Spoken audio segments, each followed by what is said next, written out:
Your ancestors were lazy, on purpose. Every single time they could sit down, they sat. And that instinct, the one whispering to you right now, is a big reason your species survived at all. Right now, part of your brain is trying to talk you out of exercising, out of the gym, off the treadmill, back onto the couch. You call it laziness, and you feel guilty about it. But that voice is older than farming, older than cooked meals. It is a 300,000-year-old survival program, and today it is quietly making you sick. So why would evolution build a brain that fights the one thing keeping you healthy? Stay here, because the answer flips everything you believe about willpower. Picture one of your ancestors, a woman, 200,000 years ago, crouched in the thin shade of a rock. The sun is high. Her legs ache. She has already walked 8 miles this morning, digging for roots and searching for water. Her body is screaming one command: rest. And she listens, she sits, because for her, movement is not exercise. Movement is a cost. Every step burns calories she fought hard to find, and there is no fridge waiting at home. There is no next meal promised to anyone. If she wastes energy now on a walk that leads nowhere, her children go hungry tonight. So her body punishes pointless effort and rewards stillness. That is not weakness. That is her survival machine, tuned across 1,000 hungry generations, doing its job perfectly. Here is the part most people never think about. In the ancient world, a calorie was money you could not afford to waste. Burn too many chasing nothing, and you might starve before the next hunt. So the humans who rested whenever they safely could, who never moved 1 inch more than they had to, those were the humans who lived. They passed down their genes. They passed down the instinct, and you are holding it right now. Now travel to a research camp in Tanzania. Evolutionary scientist Herman Pontzer spent years living with the Hadza, one of the last hunter-gatherer peoples on Earth. The Hadza walk for miles every day. They dig, climb, carry, and hunt from sunrise on. By every assumption, they should burn far more energy than someone stuck at a desk. They do not.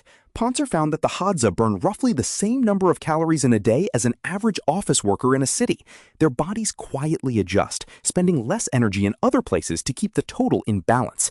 Your body is a miser. It always has been. It guards energy like treasure, and it does not want to hand it over for a workout. Then comes the detail almost nobody expects. Even the Hadza rest constantly. Anthropologist David Reichland measured it, and hunter-gatherers spend nearly as many hours resting during the day as a typical American in an office chair. Being active was never the goal. Surviving was, and resting was how you survived. So your ancestors rested to stay alive. Then something broke. Daniel Lieberman, a scientist at Harvard, studies how the human body evolved to move, and he says something that sounds almost like a joke. Humans never truly evolved to exercise. Not once. For hundreds of thousands of years, movement only happened for a reason: to find food, to escape a predator, to reach water. Nobody ran laps for fun. The idea of burning energy on purpose for no survival payoff would have looked like madness. So be honest with yourself for a second. How many times this week did that lazy voice win, and you let it?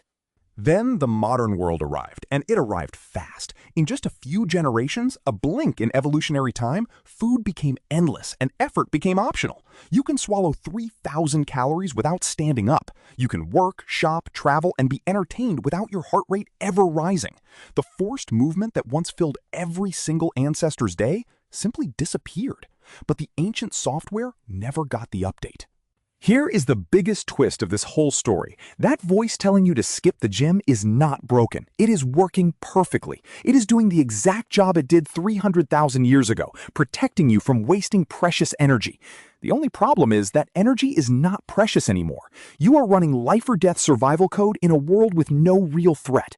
Your brain believes skipping that workout is saving your life. Instead, it is slowly costing you it. Here is what the instinct costs you now. When you sit for most of your day, your body does not simply pause, it changes. Muscles you stop using begin to weaken. The systems that manage your blood sugar grow sluggish. Over years, the risk of heart disease, diabetes, and early death climbs quietly, without a single dramatic moment. Some doctors call sitting the new smoking, and while that exact phrase is debated, the direction is not. A body built to move falls apart when it stops moving. If you want to understand more of the ancient wiring quietly running your modern life, subscribe to Neanderthink.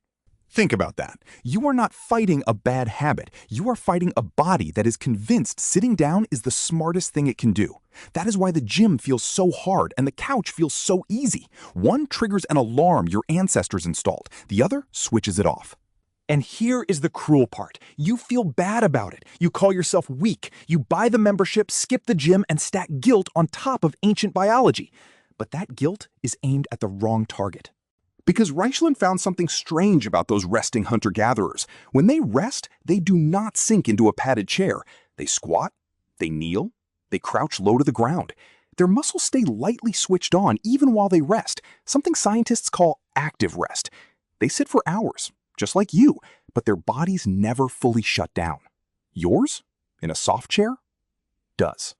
So how do you win a fight against 300,000 years of instinct? You do not. You stop fighting it. Willpower loses this battle almost every time because willpower is a small, modern idea going up against deep, ancient code. The people who move every day rarely have more discipline than you. They have simply removed the choice. They walk to places instead of driving. They keep the weights in the living room, not hidden in a basement. They make movement the easy path instead of the heroic one, so the lazy instinct and the healthy choice finally point in the same direction. And you can borrow the Hadza trick too. You do not have to spend your rest in a chair that shuts your body down. Sit on the floor, squat while you scroll, take the call on your feet. Let your rest stay a little active, the way your body always expected it to be. The goal was never to defeat your ancient brain.